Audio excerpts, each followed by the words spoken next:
Mélanie Gomez et le docteur Jimmy Mohamed.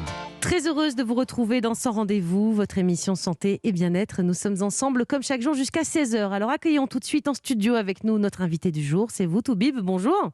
Bonjour. Alors Toubib, car c'est votre nom de plume, vous êtes médecin et travaillez en unité pédiatrique dans un centre hospitalier français. Vous êtes aussi l'auteur de la page Facebook To Be or Not Toubib et du livre dont on va parler aujourd'hui, Urgence or Not Urgence aux éditions First.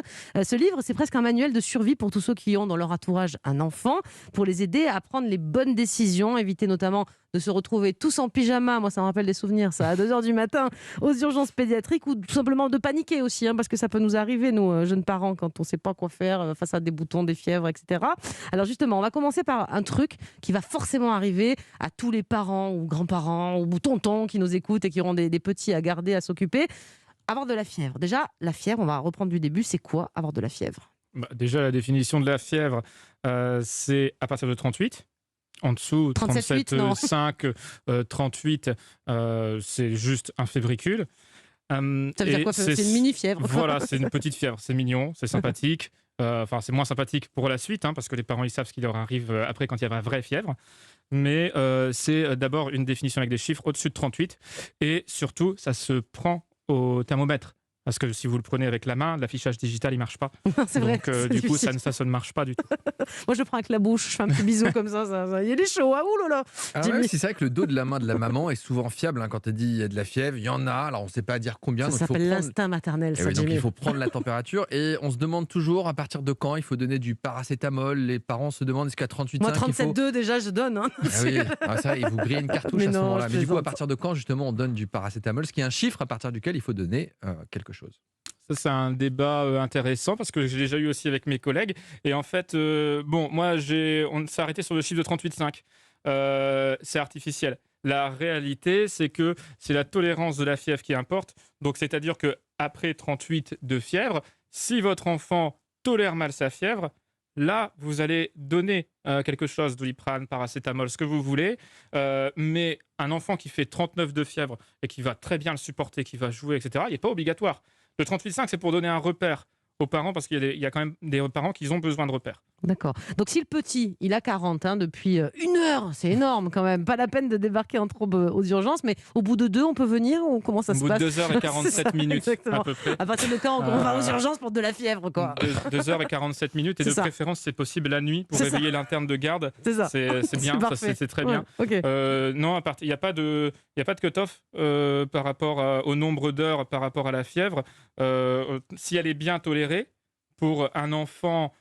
on parle des urgences. Pour un enfant qui tolère bien sa fièvre, il faut l'amener aux urgences systématiquement, même s'il tolère bien, après 5 jours de fièvre bien tolérée. Ah oui, mais je pense pas qu'il y en ait beaucoup qui tiennent jusque-là. Il n'est pas interdit d'aller voir son médecin traitant. Bien sûr. Pas du tout, au contraire.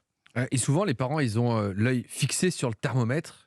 Vous qui faites de la visite à domicile, je pense que vous êtes confrontés au même problème. Tout un récit ça a commencé à 37,8, et puis à 38,2, et puis à 38,4, et puis c'est monté, c'est descendu. Parfois, ils ont un graphique, parfois, ils ont pris des notes. Ah oui, il y en a des expériences. L'historique de la fièvre à travers les âges, où le médecin est en face et oui. Et donc, on attend. Mais du coup, est-ce que c'est si important que ça, le chiffre ?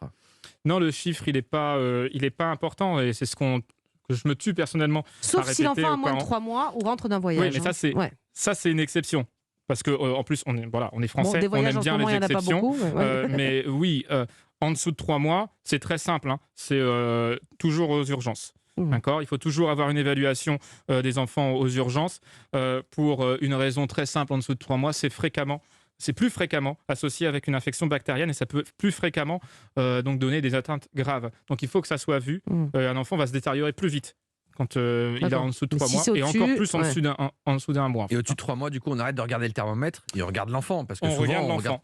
C'est le message, en effet, c'est ça, c'est le message principal. Regardez votre enfant. Mais après, on est dans une génération du numérique. Donc on est obsédé par les chiffres, et on en oublie que derrière le chiffre, il y a un petit enfant qui vit, et qu'il y a un petit enfant qu'on doit regarder. Voilà. Parce que s'il a 40 mais qu'il joue au Lego tranquillement et tout ça, c'est que tout va bien en fait, c'est ça. Mais déjà oui, mais d'un autre côté, en plus, ça peut être faussement rassurant. Si un enfant fait 38 mais qu'il est totalement amorphe après le paracétamol, moi ça m'inquiète. Voilà. Il y a une autre exception pour laquelle on peut conduire un enfant dans un état fiévreux aux urgences, c'est s'il a une anomalie du CCR. C'est quoi ça ? Alors, l'anomalie du CCR, C'est vous qui là, l'avez inventé ou ça existe? je rends un peu hommage au professeur dont je ne sais pas le nom qui qui l'avait enseigné quand j'étais externe parce que c'est un truc qui est absolument indispensable. Je pense que ça devrait être donné dans la formation de tous les parents. Le CCR, c'est 3 lettres, c'est très simple, c'est la coloration, le comportement et la respiration de votre enfant.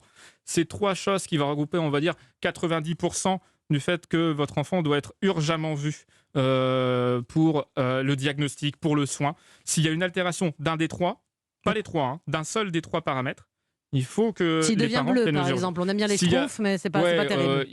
ça se marie bien avec la couleur du salon, mais c'est pas l'idéal, c'est pas pérenne. Donc la couleur, les lèvres bleues, un enfant totalement amorphe malgré qu'il ait pris du Doliprane, un enfant qui lutte pour respirer, oui, il faut Clairement. consulter. Et parfois, les parents nous parlent aussi de marbrures, ces espèces de petites toiles d'araignée en quelque sorte qu'on voit sur le corps. Est-ce que c'est quelque chose qui doit alarmer un papa ou un maman chez qui un enfant aurait ça? Oui et non. Oui, parce que les marbrures, il faut toujours poser une question. C'est elles sont habituelles ou elles sont pas habituelles. Si l'enfant a toujours l'habitude d'avoir des marbrures dès qu'il a un peu froid, dès qu'il est découvert, voilà. Et surtout, les marbrures, elles n'ont de sens que si jamais l'enfant a les extrémités froides. Donc en fait, il y a des problèmes de circulation aux extrémités qui peuvent alerter sur les signes précoces d'un choc.